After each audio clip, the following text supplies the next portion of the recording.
Hello everyone, Zach here from the Carnival of Randomness on behalf of our sponsor, Upsitnik and Associates.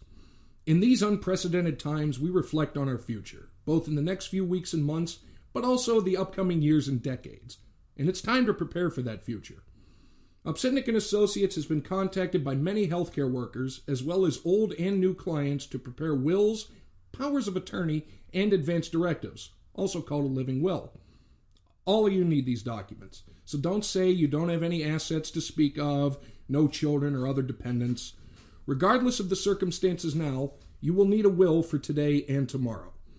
Al Upsitnik feels so strongly about having wills and other needed documents prepared that Upsitnik and Associates can prepare your will, power of attorney, and living will at no charge. You heard that correct. No charge until the end of 2020. No hidden fees or gimmicks. Al feels so strongly about planning for the future at this time that he is willing to assist you with your future. Trust Upsitnik and Associates, attorneys for 42 years, from the Supreme Court to Alaska and everywhere in between. You can find them online, upsitnikslaw.com, on Facebook, Upsitnik and Associates, or call them toll-free 1-866-391-3299 to prepare for your future. Hello everybody, Zach here with another episode of the Carnival of Randomness. We're going to switch it up a little bit this week, and I'm going to talk about something that I've thought about for a long time. A little background on me, I'm a big fan of movies. Love movies, I love weird movies. More specifically, I love weird horror movies. And I'm talking foreign horror movies, zombie movies, even as far as completely out of this realm alien monster movies. But I also enjoy some good schlocky horror movies. And for those that don't understand what schlock means, this goes back to something I've mentioned before in the show. It's one of those movies where there's a difference between good and entertaining. And a lot of these movies are entertaining. Not very good in quality, probably won't be winning any Oscars, but it's something where you could sit down, watch it for 90 minutes and not go, wow, that's an hour and a half of my life I'm not getting back. Anyway, on that vein, something I also love to do, I love to make lists of things. You know, they always say, what man doesn't enjoy making a good list? But horror movies, they're all over, and they're of every single ilk. And the one thing I wanted to do today is what I'm going to call, as you can tell from the title of the show, is a horror movie for all seasons. And what that means is every horror movie obviously has a theme, right? Well, I went through because I wanted to see if it was possible to find a horror movie for every major U.S. holiday. So basically, you look at the months and you got one big holiday a month, you know, the one that everybody knows. It's not a knock to any other holiday or whatever. But just to see if it would be possible to find one for every month related to that month and that holiday. So I wanted to get into that. What the hell, right? Start off easy. January. When we think of January, most people tend to think of New Year's Eve. Or not New Year's Eve, that's December, but New Year's Day. New Year, beginning of the new calendar, whatnot. For that one I've always admired, well, not really admired, but one I've always known about, is the good old 1980 classic slasher film, New Year's Evil. If you haven't heard of New Year's Evil, it's an interesting movie. It's got a cool premise, but the fact is it was an 80s slasher movie. Premise is such, you got a bunch of people who are on a radio show. I think it's because it was the 80s, I think it was pretty much a punk show. And the hosts are getting calls from this strange person who is saying he is going to murder somebody in every time zone in the United States when that time zone moves to the new year.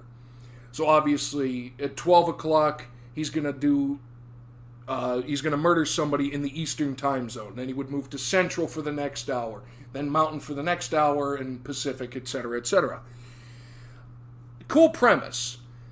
But then it got me thinking logistically. People don't really think, people don't really comprehend just how big a time zone can be. And for you to be able to murder somebody in somewhere in a time zone, even if you're right at the line, that's a lot of time to do that. So you have to do the murder and then already have plotted out the next murder in the next time zone, which gives you under an hour to get to that time zone and then commit your murder. Well, the problem is, what happens if you do that? It's like, oh, I'm right here at the border between Eastern and Central. Now I'm just going to, cross the border 20 miles.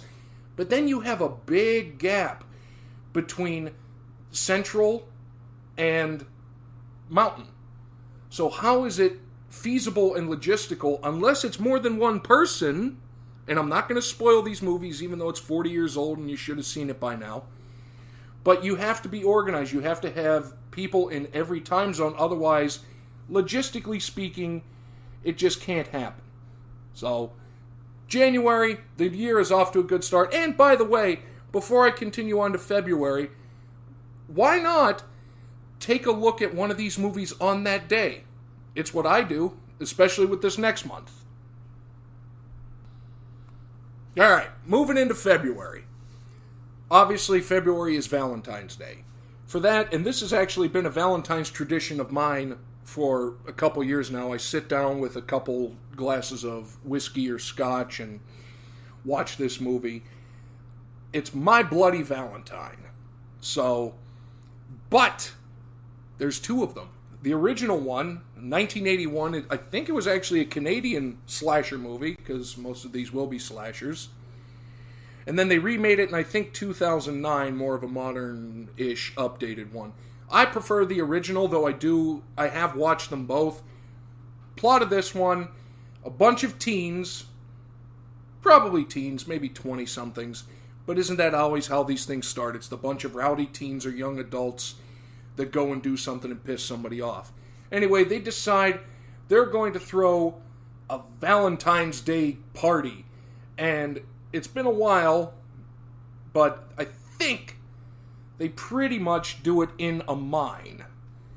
And, oh, that was the cat walking by if you heard that little burp. Anyway, My Bloody Valentine, you got a bunch of teens, Valentine's party on Valentine's Day in a cave, and they incur the wrath of somebody in miner gear, so the face mask, the pickaxe, the whole spiel, and basically pisses them off to no end and goes on a killing spree. The updated one from 2009, it's kind of, they base it off of a mining accident that I'm pretty sure happened to occur on Valentine's Day at some time previous. Explosion in the mine.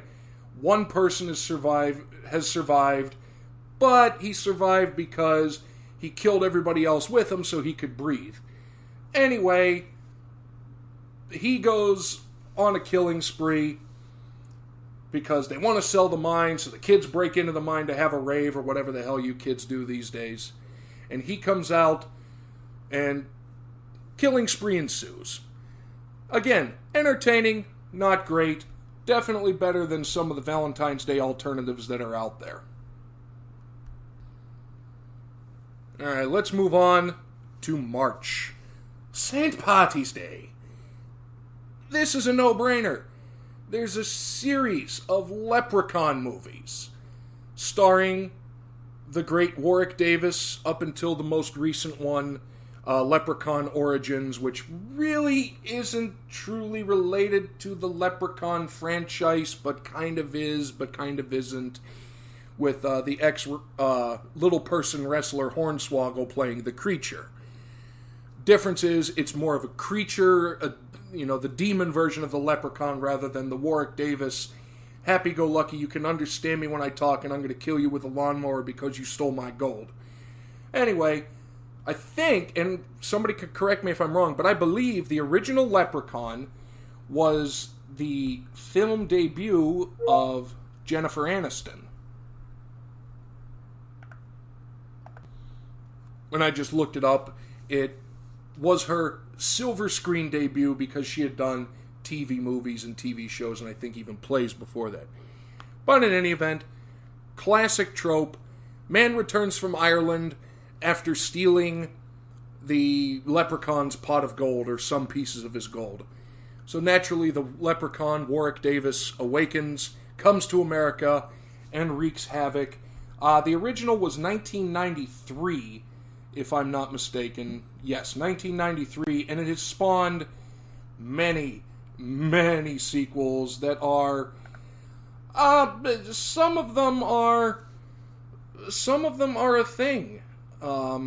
Apparently there was a Leprechaun movie made in 2018 that I never saw. Leprechaun Returns. Don't know anything about that, not going to talk about it. But you got 1, 2, 3, 4. That was when the Leprechaun went in space. Leprechaun 5, In the Hood. Good God, I don't even know. Leprechaun, Back to the Hood. So you've got 8 Leprechaun movies. If you want to watch a Leprechaun movie on St. Patrick's Day, I vote go the original, 1993. It's a quote-unquote classic, definitely more suited for what I like to do than some of the sequels, but we all know that's how sequels work, and that's going to be the subject for a future show. Moving on to April! Alright, so now we're in April, and predominantly April is the month for Easter. So springtime, Easter, yada yada. Really, for the longest time, the only one that I could think of that was remotely Easter related, and I'm sorry for it, really not that great a movie. It's a 2006 movie called Easter Bunny Kill Kill. So basically, guy wears a rabbit mask, and his thing is he goes around and kills anybody that's abused handicapped children.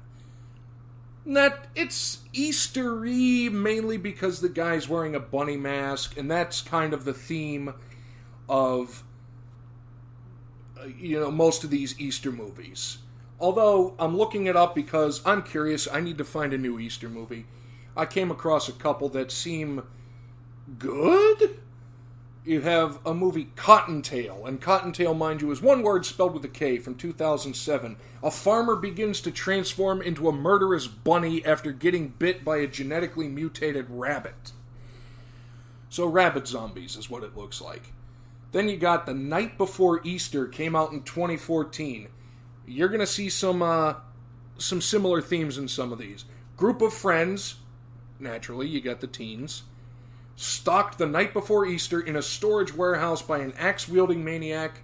Guess what? In a bunny costume. Okay, there you go. And then Easter Sunday. Looks like 2014, but... yeah, again, Bunny Man, wielding an axe, kills people in the egg-secution fashion. I'm not making that up. That's actually what's written there. He executes them. And you know what? That's fine. But really, what else could you do with an Easter movie? It's got to be something Easter Bunny related, or somebody's going out there and killing people with chocolate eggs or hiding them, in plastic, hiding pieces of them in plastic eggs so people have to find them. Not a lot you can do with it, but if you're watching an Easter movie, get prepared for some guy in a bunny outfit, is the gist of it.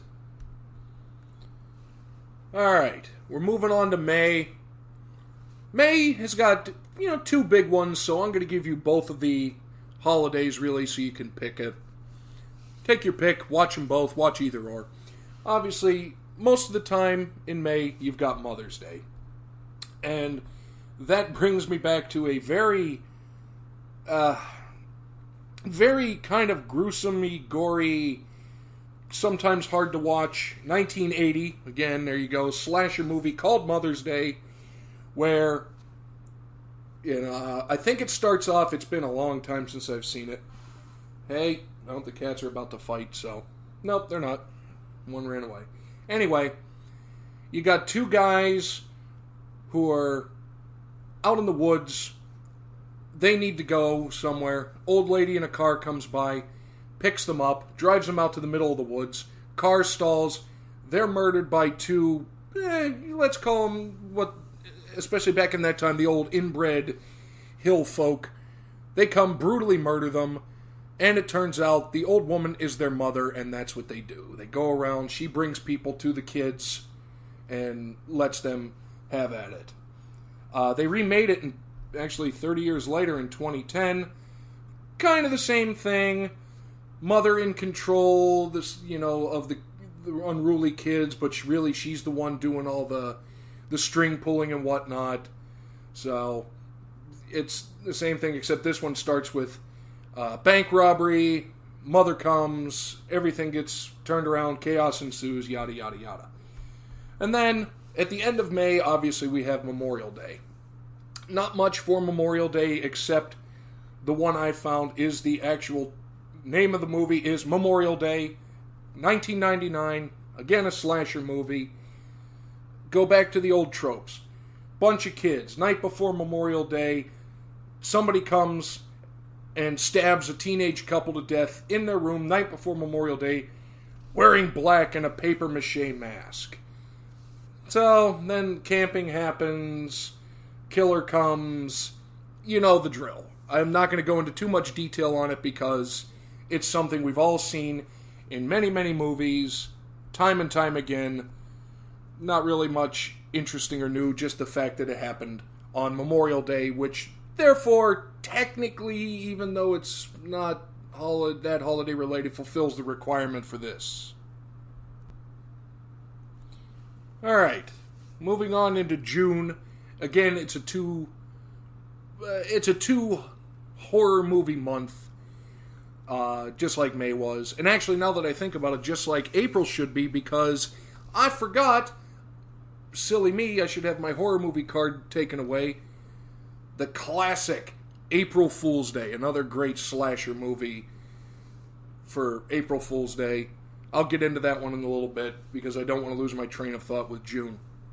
Anyways, June, most of the time you got Father's Day. And just like Mother's Day, there is a horror movie, well, quote-unquote horror movie. It's one of those horror comedy movies that have come from Trauma, movies that we all know and love, and if you don't, you should. Called Father's Day, 2011. Essentially, 30 years before the Father's Day killer came and brutally murdered 10 fathers, but was released from jail on a technicality. So then, because he was out, more fathers are killed in very brutal fashions, and now it's up to one of the main characters to avenge his father who was murdered in that first group from 30 years ago against the Father's Day killer. Haven't seen it. Kind of want to now. It is a trauma movie, so you know it's at least going to be entertaining. And then while there's one that's not with a specific day, you've got another, quote-unquote, air quote everybody, classic 1980s slasher movie. You're looking 1981 this time, called Graduation Day, which usually occurs in June. So, this one, the prime high school girl track athlete is pushed too hard to run during practice. Or no, it wasn't practice, it was an actual track meet. Anyway, she crosses the finish line, collapses, and dies. So then, in comes her older sister, who's a Navy officer, then you got her boyfriend, and then all the people that were mean to this girl all of a sudden start to mysteriously and gorily die. I just made up a new word, and I'm okay with that. It's, one of the classics, the revenge deaths, or the revenge murders, I should say. You took something of mine, so I'll take something of yours. But, not going to spoil it, even though it's 39 years old. Who done it? That's up for you to find out. And let's go back real quick before I forget to April Fool's Day. It was, it was something.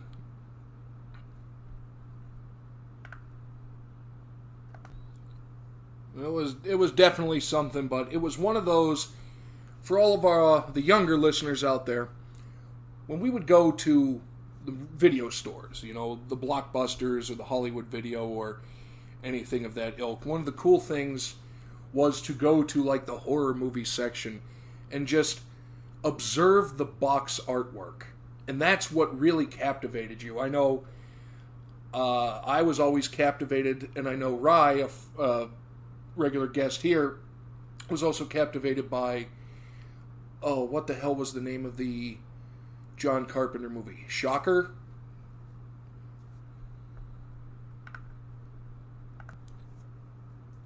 Was always captivated by the Wes Craven movie Shocker. And it was a very simple cover, but it really made you want to get the movie, even though we were kids and we couldn't. It's a guy in an electric chair getting zapped. Anyway, April Fool's Day was one of those for me. It was a 1986 movie, again, mystery slasher, about the girl who'd had enough from her classmates picking on her, invites them to an April Fool's party, murder ensues, shenanigans ensue, yada yada. But in any event, the one thing that always stood out to me about this one was the cover. You got the nice scene, the happy friend sitting at a table, and with her back to the box is the mysterious host girl holding up a glass of something, probably champagne of some sort. However, behind her back, she is holding a butcher knife, and her long hair has been braided not into a braid or ponytails, or a ponytail or pigtails, but into a noose.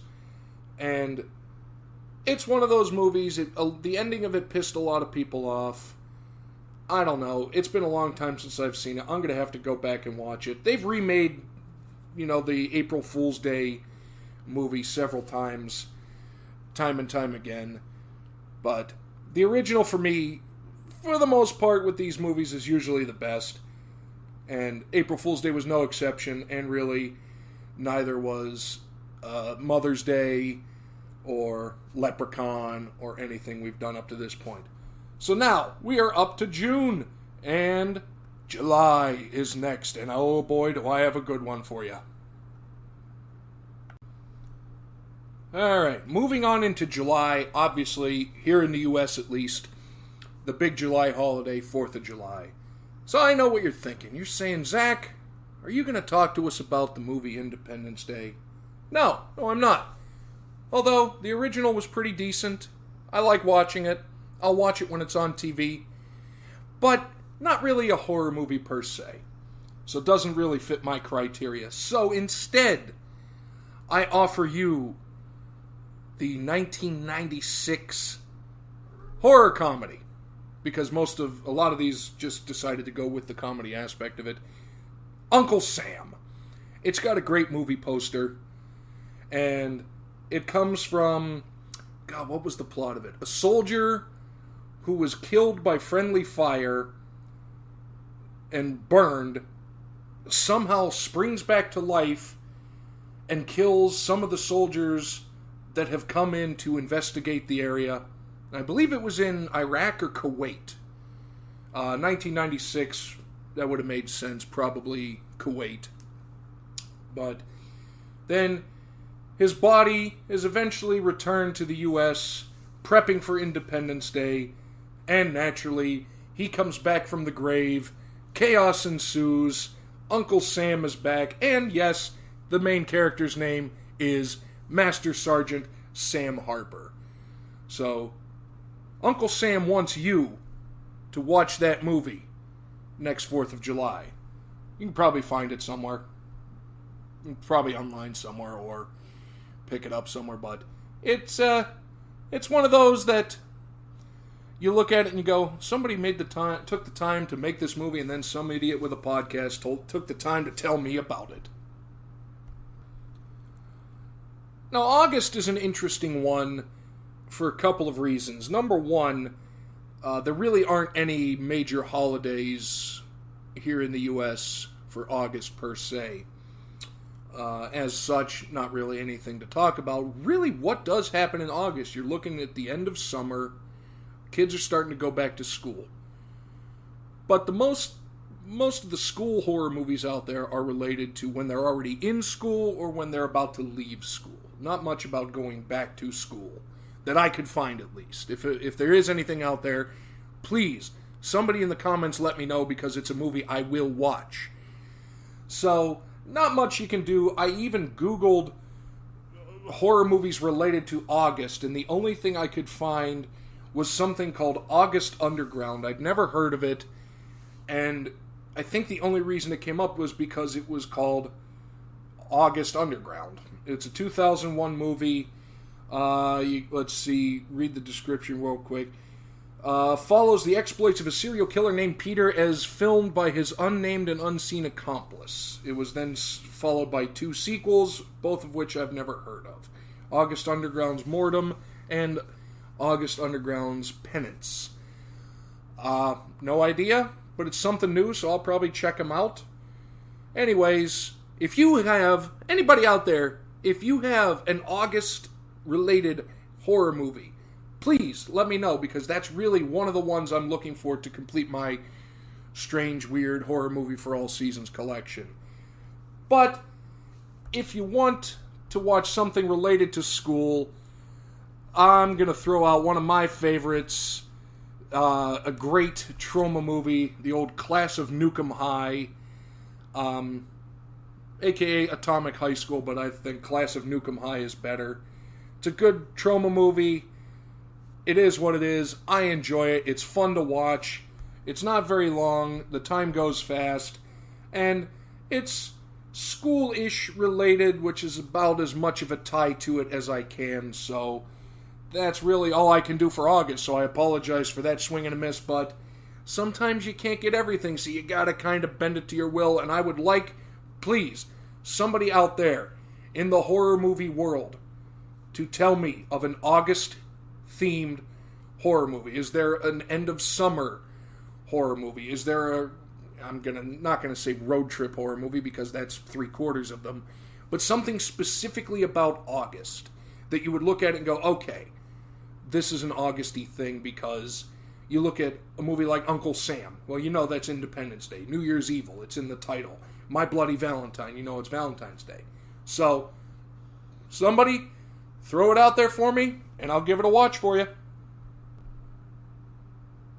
Well, I guess September is really pretty much the same thing. The only major holiday in September I can think of is Labor Day. As far as I know, there are no horror movies related to Labor Day. And again, September, you've got kids going back to school, the summer's over, you're starting to move into fall. But really, there's nothing specifically tied to September for a horror movie. So I'm going to send out yet another plea. If anybody knows a good September-y related horror movie, please let me know. You can watch, but for September you can watch really anything school-related, road trip-related, because, you know, or even like a weekend getaway horror movie, you know, to kind of that 3-day Labor Day weekend where people go out and get one last-ditch effort to camp. So you can kind of fill it with something like that, people going out to do one last hurrah road trip, weekend camping trip where chaos and hilarity ensues. But nothing that I have personally that's specifically tied to it. So, anybody out there got a September horror movie? Put it in the comments below. Let me know. I'm curious. Now we move into everybody's favorite spooky month, October. You know, October is literally loaded down with scary movies, most of which obviously related to Halloween. So, let's address the elephant in the room, and it's something I'm not really going to talk about because everybody knows it. The myriad of Halloween movies, you know, literally Halloween, one of the big horror movie franchises, going back to 1978, coming up, I think they just remade one a couple years ago. So you have all those Halloween movies about Michael Myers and whatnot. But those are a little too common. So I found a couple that I remember.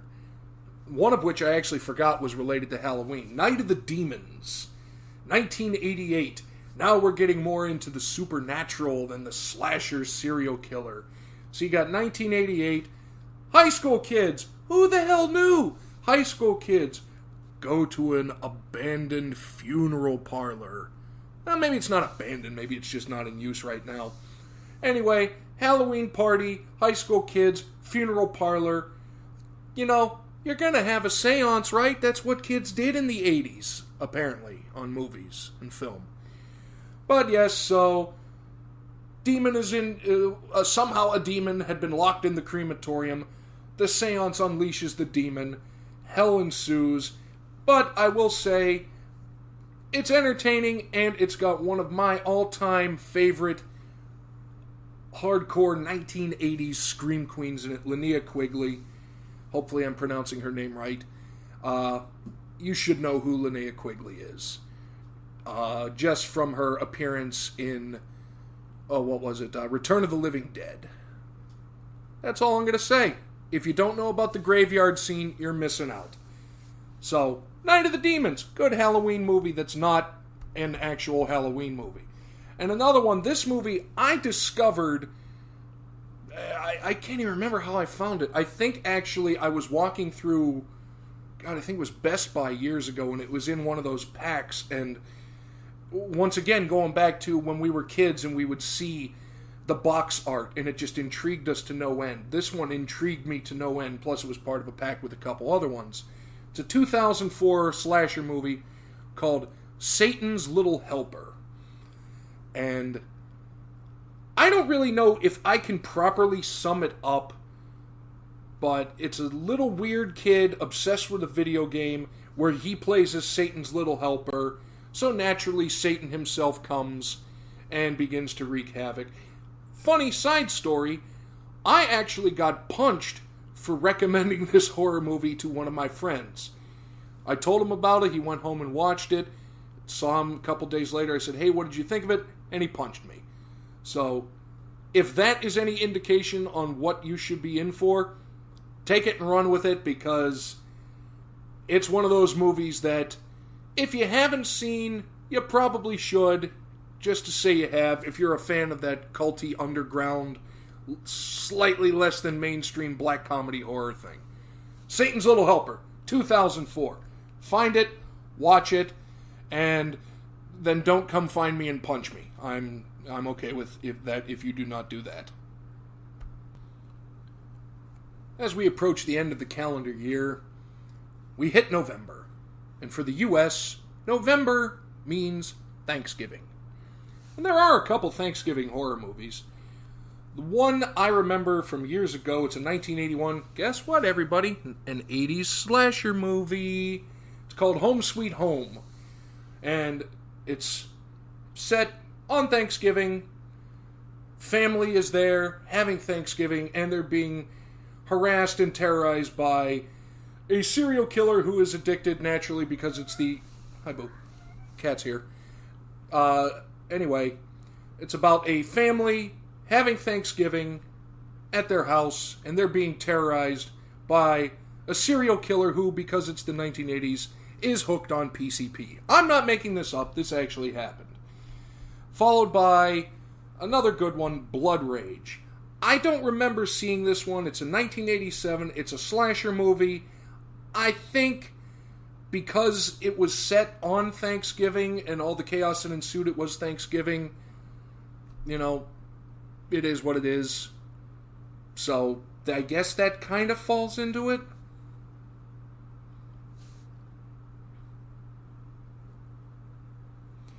That's, let's see, we have Blood Rage. Set on Thanksgiving, the film follows a woman and her adult son who are stalked at their remote apartment community by the son's unhinged twin brother who has escaped from a psychiatric institution after allegedly killing a man in cold blood years earlier. I've never seen it. I want to see it. And apparently it's got a cameo by Ted Raimi, brother of Sam Raimi. So, I don't know much about it other than that, so I'm sorry I couldn't help you more. However, I am going to go to a pair of horror movies, Thanksgiving related, that I'm a huge fan of. Thanksgiving. About a demon turkey. Oh yeah. It starts off real well and just keeps on going, and it is quite hysterical. You gotta watch Thanksgiving. And then they made a sequel, Thanksgiving 3. Now, I know what you're saying. Zach, you're an idiot and you miscounted. No, that was their shtick. They made Thanksgiving, and then they made Thanksgiving 3, which was all about them trying to find a copy of Thanksgiving 2 that apparently, if I remember correctly, aliens had stolen, so Demon Turkey is going after aliens. So, gobble gobble motherfucker, if you've seen Thanksgiving, you'll know where that came from. Check it out. They're entertaining. They are fun.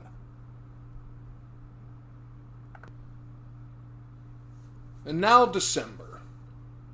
To wrap up the year. My God, there are a lot of horror movies related to Christmas, aren't there? I mean, you're talking several franchises. You've got Black Christmas, which I think was 1974, and then it was remade not that long ago. You have the Silent Night, Deadly Night series. I think there was, 3 or 4 of them? All Christmas related. One, however, that I'm a big fan of, not a whole lot of people have seen, and you probably should see, is a 2005 gem called Santa's Slay, S-L-A-Y. And it stars, for all you wrestling fans out there, Bill Goldberg as Santa, who actually is Satan, just misspelled. And it all comes from this kid whose grandfather is somehow, I think, an angel, and he defeated Satan in a game of curling. I'm not making this up. I don't have the time, energy, or mental capacity to make this shit up. But he beat the devil in curling, so the devil had to become Santa Claus. And Santa Claus in this instance happened to take the form of one Bill Goldberg. Anyway, it is ridiculously funny. Just so many crazy deaths. Oh God, I really don't even know where to describe it. And it ends naturally with the great curling match between the grandson and Satan Santa. Oh my goodness. And his hell deer, which I think is just a giant buffalo, if I remember correctly. I'll watch it this Christmas. I own it. Don't be too shocked. But Santa's Sleigh, and for all you hockey fans out there, it ends with a great line. Goldberg Santa is in the airport, and he's flying somewhere, and the woman says, "Oh, yes, your ticket's ready, Mr. Satan?" And he says, "Actually, it's pronounced Shatan." And she says, "Oh, like the hockey player." For those that don't understand that reference, Miroslav Shatan, spelled S-A-T-A-N, but with a tick mark over the S, I believe, played hockey for a long time, played for, I think probably best known for his time with the Buffalo Sabres. But in any way, that made me laugh. Check it out. And just, there's so many Christmas movies. And don't forget, you don't always necessarily have to watch horror movies on Christmas, because you've got Die Hard. Because guess what? Die Hard's a Christmas movie. You got Gremlins. Gremlins is a Christmas movie. So, look around. Find some good horror movies. Oh, another great Christmassy related horror movie. Jack Frost. Not the Jack Frost with Michael Keaton where he comes back as an angelic, happy-go-lucky, I'm going to help my son snowman. No, this is a demented, deranged snowman who wants to kill everybody. And I'm going to spoiler alert the hell out of you on this one because I can, because it's too funny. They, quote-unquote, kill him because there was a sequel. They kill him by shoving him into a pickup truck bed that has been lined with a tarp and filled with antifreeze. If you do not think that is cinematic genius, then we should have words. Anyways, that wraps it up for just the overview of horror movies for all seasons. Obviously, a horror movie can fit in wherever it wants, but it is kind of nice to see them with themes related to what's going on. So, go through your calendar, pick out a horror movie that relates to a holiday, watch it. Watch Happy Birthday. I think it's Happy Birthday or Happy Birthday to Me, another slasher movie on your birthday. I don't know when your birthday is, but everybody's got one at some point in the year. So give them a watch. Let me know if there's anything I missed, because I'm really, really, really curious about an August and September horror movie. Or if there's a going back to school horror movie where a kid who was bullied the previous year now comes back and is either a serial killer or a monster or something like that, let me know, because I'm curious. I want to add it to my collection. By the way, the majority of these movies I have mentioned, not only have I seen, but I do own. So I enjoy watching them. And what would be the next one coming up? It's mid-July as I record this. So really, unless somebody can give me an August or September horror movie, I'm gonna be waiting until October. But naturally, I'm still gonna watch scary movies. And so, down in the comments, let me know. What do you like? What are some of your go-to horror movies for a holiday? What are some of your hidden gems that you discovered that I might not know about? Please tell me, because I do enjoy them. So, stay positive, stay healthy, stay safe, and stay watching horror movies. I am Zach. This was the Carnival of Randomness. We will catch you next week. Goodbye, everybody.